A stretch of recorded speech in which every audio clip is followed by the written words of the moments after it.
Happy Thursday, Facebook friends. Welcome back to Facebook. I'm Angie Garza, Director of Professional Learning and Educational Services at ROE 47, serving Lee, Ogle, and Whiteside counties. And if you're joining us back here this fine Thursday at the end of our 2023-24 school year, you'll know that it's time for another edition of Teacher Talk. And today's Teacher Talk here, friends, on Facebook is a very special one. As evidenced by our backgrounds here this morning, we are going to be celebrating our 2023-24 Marigold winner, but more on that in just a moment. Stacy, I'm really excited about this Teacher Talk this morning. Stacy Dingus, my friend, colleague, and co-host here on Teacher Talk. We're going to be talking with our Marigold winner for this year, Stacy Germann from Fulton Elementary School, and learning a little bit more about who she is as a person, and also hearing from her nominator, Mr. Jeffrey Hosey. And so I love this time of year. I love that we're celebrating our educators and all that they do for not only our students, but also us as educators in the field as well. So good morning. And I know that you are sharing our Marigold background here this morning as well. Hoping you're excited too. Good morning, Angie. Definitely a day of celebrating. I was introduced to the Marigold Award when I joined the ROE 47 team and learned a little bit about the history and the celebration and remembering a very dear friend of ROE 47 and educators in the area for sure. And have over the last couple years really enjoyed this part of my job.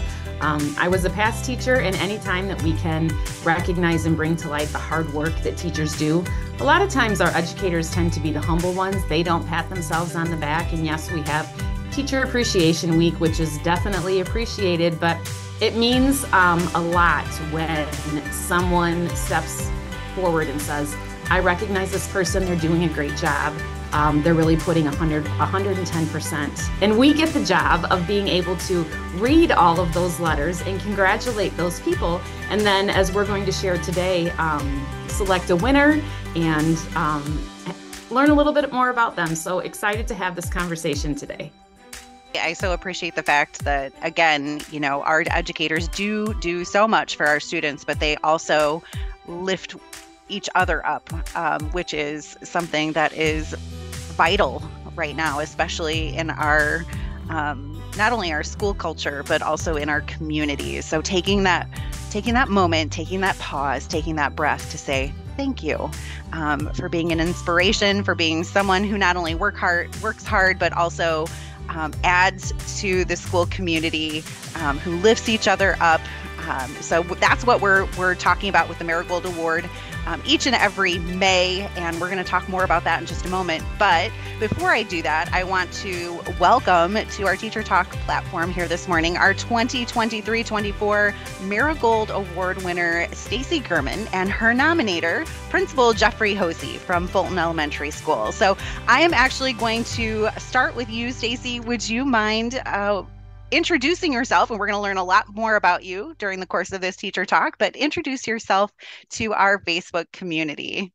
My name is Stacy Germann, and I have been teaching for 29 years, and in different aspects. I also coach volleyball. I've been doing that for 30 years.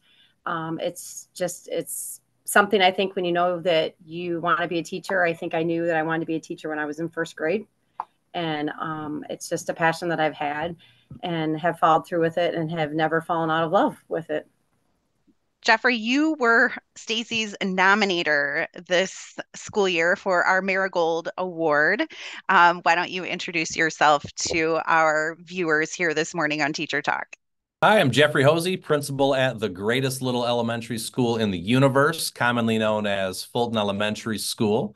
And yeah, I nominated Stacy for the Marigold Award because she is a doer, plain and simple. She gets things done. Her work ethic is something I feel all teachers should strive for. And one of the things that kept coming up after I had shared this out to the district was the comments of professional, work ethic, so passionate and dedicated. Those four just seem to keep coming around and around. as far as the accolades and what other colleagues see in her as well. As we start our teacher talk here this morning and learn a little bit more about Stacy Germann, our 2023 Marigold winner for this year, and her nominator, Mr. Jeffrey Hosey, want to take just a moment to share with our viewers here this morning a little bit about our Marigold Award. We have for lack of a better word, we have provided the Marigold Award for the last 9 years. The Marigold Award is very special to our ROE 47 office. It is in honor of our dear friend and a very beloved teacher, Ms. Jen Banks, who was tragically killed in a car accident in December of 2015. Jen was a reading specialist. She was a lifelong learner, and she was a dear friend and colleague who provided school improvement services through our office. And her love of life, her love of children, her love of family, her love of learning is something that has transcended time. And it is something that we like to remember and to celebrate and to use her spirit to recognize and say thank you to all of those educators in our Whiteside County community who have made a difference. Now, over the years, we traditionally have around 13 to 14 nominations, and we love going out and recognizing those nominated teachers. Every single teacher who is nominated is recognized. They all receive a special Marigold, they receive a certificate, they receive a copy of their nomination letter, and a very special bookmark. But one person is selected from those pool of nominees to also receive an Amazon gift card to build their classroom library and a large basket of marigolds. And the way that this works is that our office receives all those information or those nominations. We narrow it down to 3 or 4 of our top nominees. All of this is done blind, so no one knows the individuals who are nominated. And then those kind of top nominations are sent to Mr. Dale Armstrong, Jen's dad, who reads those and has a process for doing that. And he selects the winner each and every year. This year, we had a record number of nominations, over 39 nominations from our educational community. And we were so happy to surprise Stacy at Fulton Elementary School in the presence of her family to say congratulations and thank you for all that you do in our educational communities for our students, but also for your colleagues, your educators within the Fulton School District. So that's what we're here celebrating here today on Facebook, a very special moment here today, and very appreciative of Jeffrey and Stacy for taking the time out to talk to us this morning. The end of the school year is upon us, and it feels chaotic and crazy. And it's really great to take a step back and reflect and really give appreciation to those that deserve it. So, Jeffrey, let's start with you and tell us a little bit about the letter that you wrote. We had the privilege of reading all of the letters, and oh my goodness, what sweet words to all of our nominations. The letters just were filled with such authentic and genuine and positive comments. But Jeffrey, yours struck a chord, obviously. Tell us a little bit about why you nominated Stacy. When I received the email from the ROE and I look at the criteria that falls under there, I just start then playing the game in my head of, well, who checks those boxes? And for me, it was really quite evident that Stacy does. And when I looked at some of the things she was doing this year, which a lot of times goes above and beyond what would be the norm for a teacher, she dedicates so much time to her volleyball program, and they had a fantastic season and a deep postseason run this year. And then we look at what she does in the classroom, and that one's a little less public, but we as her colleagues get to see that. And I'm telling you, if you ever get in a room and you start talking literacy with her, you'll just see her eyes light up, and she can go for days and be able to communicate that out. And me coming from a high school background, I've loved being the sponge and learning a lot of that from there as well. So she's not only helping colleagues, she's helping administrators with that as well. It was fascinating as I was keeping in contact with a Steamer alum who she graduated. She's going to be a teacher and worked as a paraprofessional here, was doing her student teaching, and then was teaching abroad. And she goes, "Oh yeah, Mrs. Germann has been sending me, literacy materials to help the students that I'm teaching English in Thailand right now." And I just step back and I'm like, "Oh my goodness, like wow, like Miss Germann is, Miss International all of a sudden. Now it's more than just our small community in Steamer Nation. Like it just became so much more than that. And then I've got to see as we have we only have two teachers from when I started, and this is my fifth year, that are still in their original homeroom placement in kindergarten through second grade.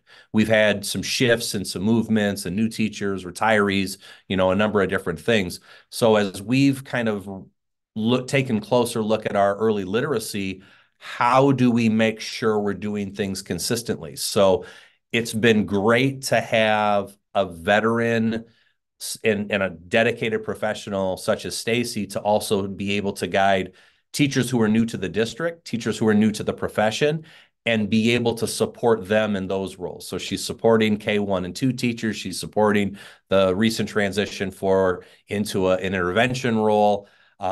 She's taken the components from the letters cohort and building that into it.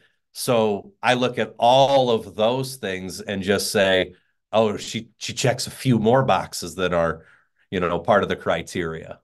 When we talk about those great teachers, we often have the conversation about how their impact is not just in the four walls of the classroom.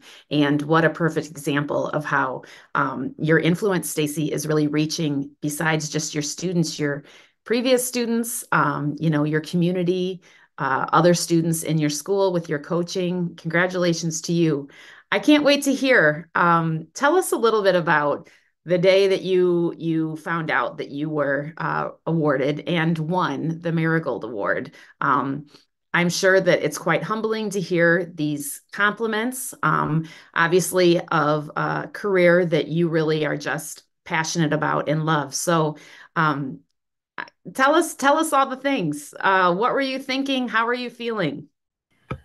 Well, first of all, Jeff had come to my room quite a while ago, and he was confused on my years of teaching. He said, "They just don't add up, And I said, "Yeah." I said I was at a school 1 year previous to Fulton. He said, "Oh, okay, I get it." And then that was when he kind of mentioned the nomination, and I think I've always been that type of person. I don't know, not that I don't take compliments well, but it's a little embarrassing. When we would have wedding showers or baby showers, I always made my husband be there with me. Like, "Oh, we're having a dual shower here. You're going to go through this with me." So I didn't really think about it, much after that. And everything has just been very, very busy this year. So it just wasn't in my mind. And of course, Mr. Hosey had set up a meeting, which I thought was for my read and recovery part of my day, and was with my lead teacher. So I walk in and I'm ready. I'm ready to share information, and I've got stuff ready. And I walk in and, I see my 3 children there and my husband there, and I see Angie, and I'm going, "Oh, what is going on?" Like it just really was 100% surprise to me. And I think just, when Angie started reading, why this award is what it is, that, really struck a chord to me. Just, the dedication of, why this is created and who this award is for, that made it mean even more to me. Just to know that I was worthy of that. And even listening to you, when Angie had said that her father had read through those, I mean, that even means more to me. It's a profession that it takes a lot of time and a lot of dedication, and you have to truly love it. And and evidently she did too. So it even means more to me now than what it even did the day I got it. This award means that we see you, Stacy, and there are so many people who see you and appreciate everything that you do. And the other thing about our culture and education is sometimes we just don't, as I mentioned, we don't take that time to just pause and say, thank you. And so that's what this moment is. It's a celebration of you and who you are and what you bring to your fellow educators and your educational community and your students. So thank you, thank you, thank you so much. We talk a lot about the fact that these are tough times in education, but all of us who are here for a reason. And so I'm curious as to, what you see as your favorite part of teaching. What is it that helps and inspires you to get up every morning and come to school with that drive to make things better for students and to work with your colleagues to collectively impact your community? I think the biggest thing for me is to master something and then to learn more about it. I taught first grade for quite a few years, and then I had moved to third grade just for 1 year, and the Title I position had opened up quite a while ago, long time ago, and I remember our superintendent at the time, his name was Kent Hammer, and he kept asking me. He said, you're almost done with your master's in reading.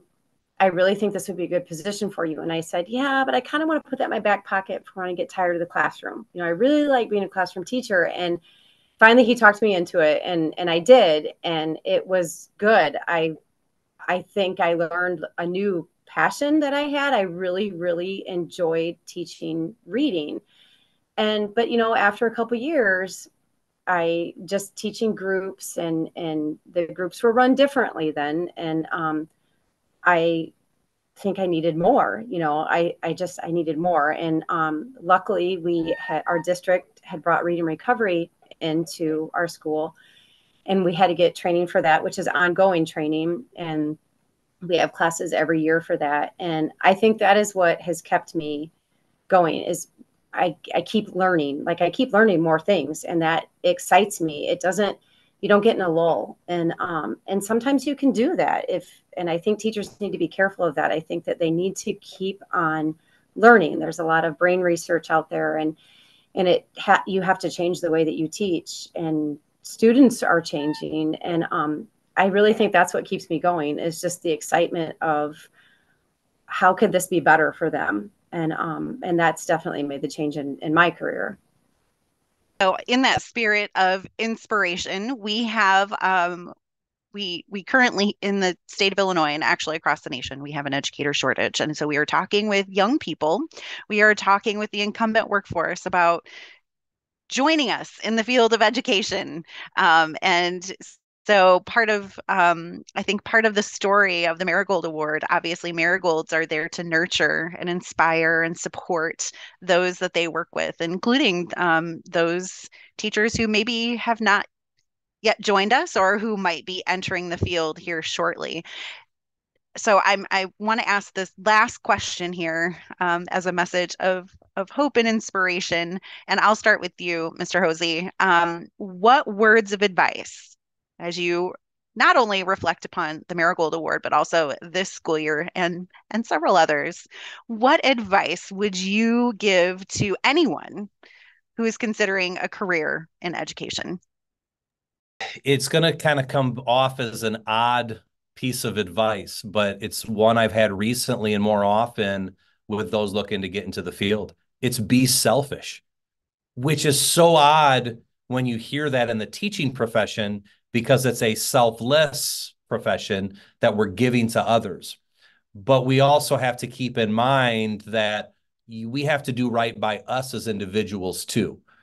So I think it's important for teachers, those that are aspiring new into the career or getting just ready to start, that they find the right fit for them as well.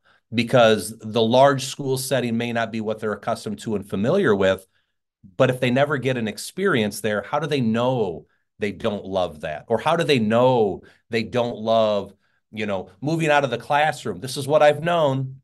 Well, have you tried stepping into an intervention role? As Stacy explained with hers, I think the big part that I would say is get as many experiences in as many different areas and as many different populations as you possibly can, so you have a better determination of what you're looking for when you start applying. And then kind of looking at that same rate of there's a shortage. So anytime you can pick up additional things, whether it's American Sign Language, English as a second language, you can pick up any other endorsements to make yourself more desirable, more hireable, check more boxes for school districts. I think that puts you at the forefront of conversations. When we've just run recent interviews here for applicants in some open positions, some that are coming in with some of the ESL background, because we're starting to see an ESL influx, any of that is going to also help with where they want to get to and what they want to do. So, and again, if you start somewhere and it's not the ideal situation, I think it's much more commonplace in many other industries that leaving a job and going somewhere a lot of times is supported. And hey, good for you for doing what's best for you and your family. And sometimes I think as educators, we step back and how could I ever leave my kids? How could I ever leave my students? But we also have to keep in mind we're professionals too. And we have to make sure we're doing what's right for our families and for us as individuals as well. So find that right fit and just understand you're never going to stop learning. And many times it comes through experiences that the kids are teaching you. Lots to unpack in there. Stacy, how about you? What advice would you give to aspiring educators or new educators who are entering the field of education? I would say the biggest advice that I have is never be too proud or never let pride get in your way. Teachers need to beg and they need to borrow and they need to steal. That's what we do. I mean, we need lots of ideas, but I think the biggest thing that we need to remember with all of those ideas is that we need to share those ideas that we obtain as well. There's so many things that even just money that we spend on our own, getting a program off of the computer or things like that, and share your wealth of knowledge with everybody else, and let them beg, borrow, and steal as well. That's huge. And again, don't get stagnant. Don't sit in your classroom and just do the same thing over and over and over again. These little minds change a lot, and we need to change with them to make it the best for them. But change is great. And Stacy, by the way, I don't like to call it stealing. I like to call it liberating. So we are liberating things and allowing them to be free and sharing them with our colleagues and using them for our students. So again, wonderful advice. I think that is evidence of the fact that you are our 2023-24 Marigold winner. So once again, congratulations, Stacy Germann, for winning our Marigold Award for this year. As we wrap up our teacher talk here this morning, I just wanted to reflect upon the fact that, those marigolds, while they're beautiful and they're fragrant, but they also play just such a vital role in our gardens and, supporting other plants to grow and be nurtured and flourish. And, when we conceptualized this award, we were looking for educators who did just that and continue to do just that. And so thank you for being a Marigold. And I'm looking here at your nomination for Mr. Hosey, and I want to close out by reading just a slight excerpt of his words in his nomination on your behalf for the Marigold Award for this year. I believe that Stacy Germann is highly deserving of the ROE 47 Marigold Award for her leadership qualities, positive impact on our school community, and outstanding performance of continually going above and beyond. She truly embodies the spirit of excellence and dedication that this award seeks to recognize. In the school year alone, she has coached a successful and busy varsity volleyball season, performed outstandingly in the classroom, mentored numerous new teachers, doubled her workload in assisting our long-term interventionist substitute, supported a STEAMer alum teaching internationally, and done all of that while tackling the letters coursework. This may be her 29th year in education, but I would confidently say that this is her finest year yet. And we agree. Congratulations, Stacy. Thank you for joining us here on Teacher Talk. Thank you to you, Mr. Jeffrey Hosey, for joining us here on Teacher Talk this morning and for your wonderful nomination. So appreciate you as always. And friends, as we close out our Teacher Talk here this morning, we want to thank you for joining us and celebrating, but also we hope that you have a wonderful rest of your Thursday, and even better Friday, a beautiful celebratory spring weekend, and we'll see you right back here next Thursday for another edition of Teacher Talk. And